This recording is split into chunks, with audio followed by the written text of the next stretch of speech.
Hello, friends. Thank you for joining me. I don't know if you are familiar with this plant that is I brought here to show you. I got this out of one of my greenhouses, but this is Malabar spinach. It's actually quite delicious. We can chomp on it. And these are the berries of Malabar spinach, which contain the seed. And and these berries and the stem will often turn purple on Malabar spinach. I should probably stop holding that up. The stem will turn purple on the Malabar spinach, and as these berries ripen, they will turn this black, purpley color, which has some fun ink in it.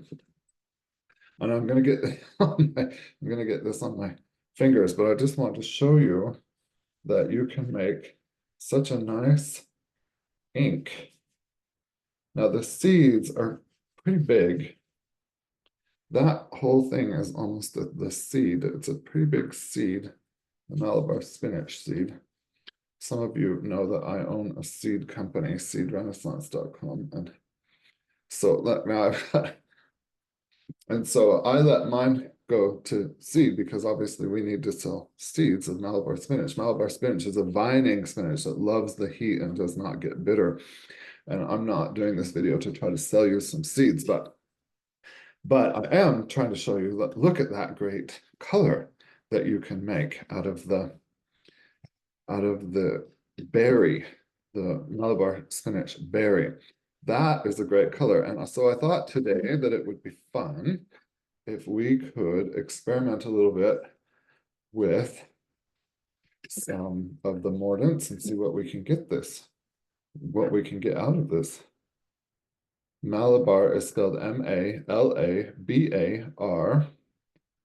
and this is the berry. And that is just an intense, that reminds me of poke, which reminds me that I have some pokeberries that we should do a video about too. So this is going to be hard because the seeds are so big. It's not going to be very easy to mold this, but we can at least squish it enough to get some ink out of it, get some paint out of it. And that doesn't even have a drop of water on it. So let's put one drop of water on there because again, we don't really want to dilute that color too much. And we've crushed the berry. That seems does that seem a little dry? I'm gonna add one more drop of water. So now we've added 2 drops of water to that one berry, and the squished remains of the seeds are hanging around here, but we will take our spatula and wipe this off of here. And see if we can brush that up. Where is my teardrop brush? Oh, it's in the water.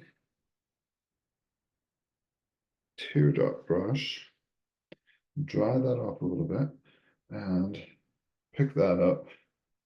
And it is not as intense. It's pink compared to this intense purple. This is fresh. This is mold. I'll bet if we add some citric acid into here, that it will go back to that darker color. And again, we don't want to do just the tiniest amount of citric acid. And we do need to mold that in there. And I don't really want to add another drop of water because I don't want to. I mean, part of the reason that this pink may have shown up is because I used 2 drops of water instead of 1 drop of water. So I don't want to add any more water, but you can already see that right on the slab here, the molar slab, you can see that it has already turned back toward that darker purple color. But it's still not as intense as that one. It is more, it's darker than this one, but it's not as intense as that one. It may intensify as it dries. Isn't that interesting? All right, let's try it with some alum. And it's been months, at least, months. Actually, it's been a year. It must have been a year because it's been a year since I've had the berries in my garden to play with, in my greenhouse to play with. So I can't remember what colors these make, to be frank with you. Let's squish that and we'll add a bit of alum, and just by itself, let's write on here that this was citric so that we can keep a record, because it's always fun to keep a record so you can go back in case you like want to do, an actual artwork, and then you want to know which colors you can get with mordants from which plants. I do have a book coming out that will show all of mine. I have thousands and thousands of these, so a couple thousand at least. And so I have two national publishers, as some of you know, and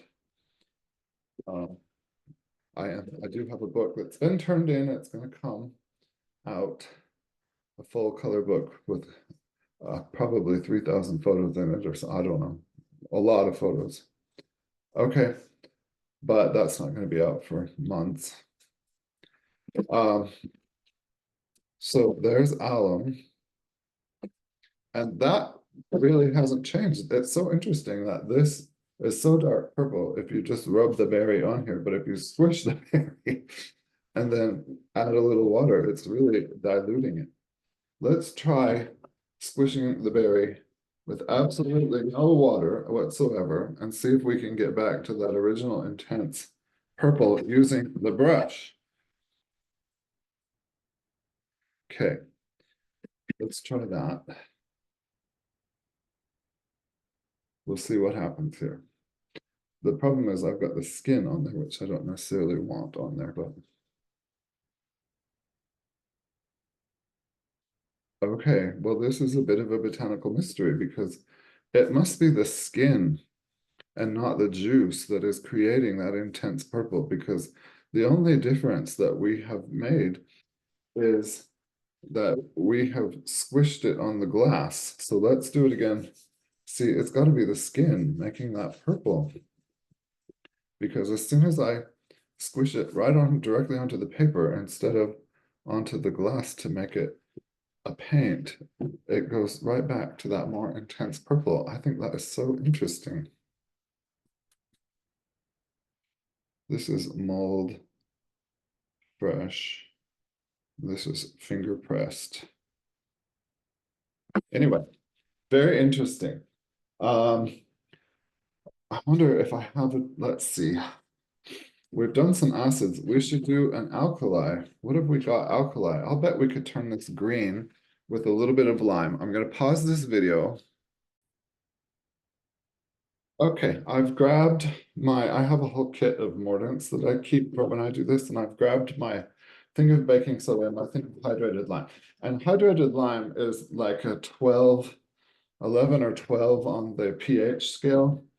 And so it's a lot more alkali than baking soda, which I think is 9 on the pH scale. So that's like 200 times or 20 times, I can't remember. It's at least 20 times more alkali than baking soda. So let's try with hydrated lime. And we're just going to put the tiniest dust of hydrated lime on there. And should we put a drop of water? Let's not for the moment. And that's just gone an odd color. So, and it's very dry because of the lime. So let's put 1 drop of water and mull that around. Use our spatula and see, because I just thought that would come green immediately, but it's really not, which is interesting because most of these reds, when you add hydrated lime, often they will go green, but that has not gone green at all, which is just fascinating to me. So I don't know what color you call that, but whatever color you call that, that is hydrated lime right there. Let's do one more. We've got 2 more berries on here. Let's take one of them and do the baking soda. And we're running out of paper to do this. That's okay. Do just the tiniest dusting of baking soda. And let's do 1 drop of water. And squish, squish, squish. And look at that. That has made it really intense. Where are we going to put this? We don't have room to put this anywhere.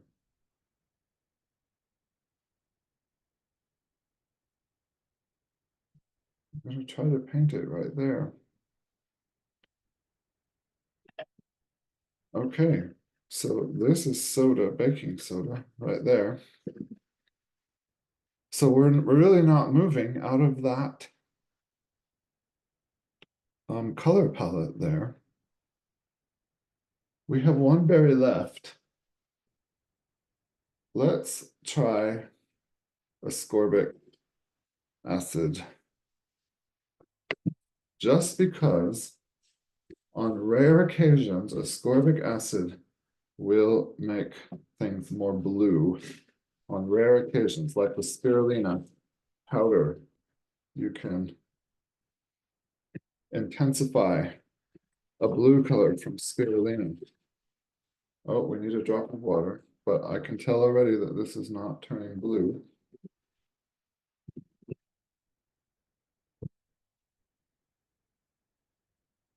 In fact, it seems to be doling out the color.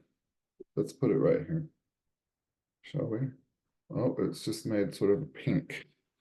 So we'll call this ascorbic. Gotta write that on there. Okay, well, look at that. That soda is turning a color, isn't it? Right there. As we have just sat here, that color has changed into something a little more blue.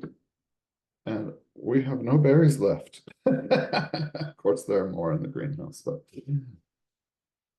we have no berries left and it's snowing outside and I don't know if I want to tramp out there and get some more. But anyway, look at that color developing. So thank you, friends, for sitting and doing this with me. This is just, I don't know, do you think this is as interesting as I do? I just think this is such a fun thing to do. And then one of these days, what we'll do is we'll do a whole painting using, I like to do paintings just using different mordants on one different plant. Oh, I wonder if we have time to do, we should try to do the leaf really quick.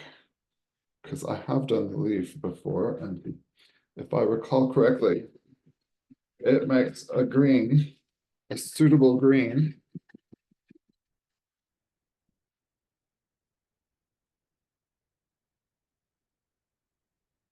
But again, it's been a year since I've done anything with this, so we just have to do it right now and see if we can remember. Okay, let's put this up here in the corner. That's mucilaginous, which means that it is, what does mucilaginous means? It means it's thick and gooey. It's gooey.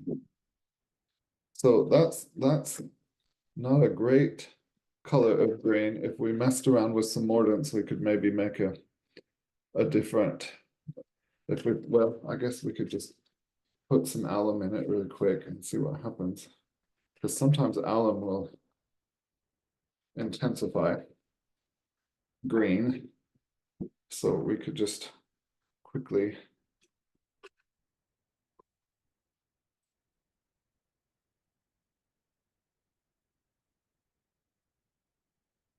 mush that in. And let's see if that improves our green with a touch of alum or not. Usually the citric acid and stuff does not do anything for green, just for red, and ascorbic acid doesn't usually do anything for green.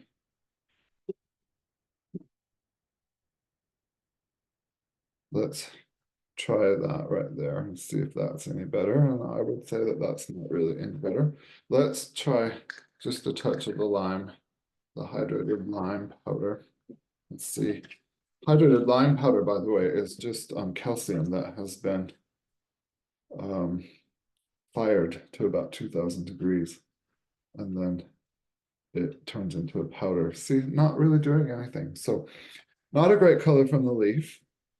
With the, this is lime and this is alum.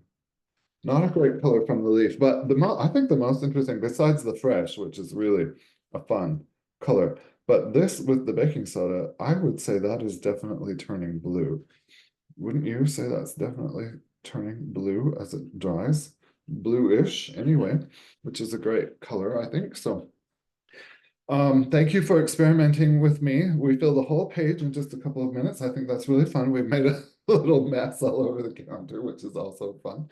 I hope you guys are having a great, wherever you are, my friends, I hope you're having a good day and that you are taking a little time to relax and to do your art and to have fun and to just, take a breath. And I think we get so caught up and we forget to, I know I do, I forget to do something fun now and again. So I'm glad you guys hung out with me while we did something fun together. Thanks. Bye.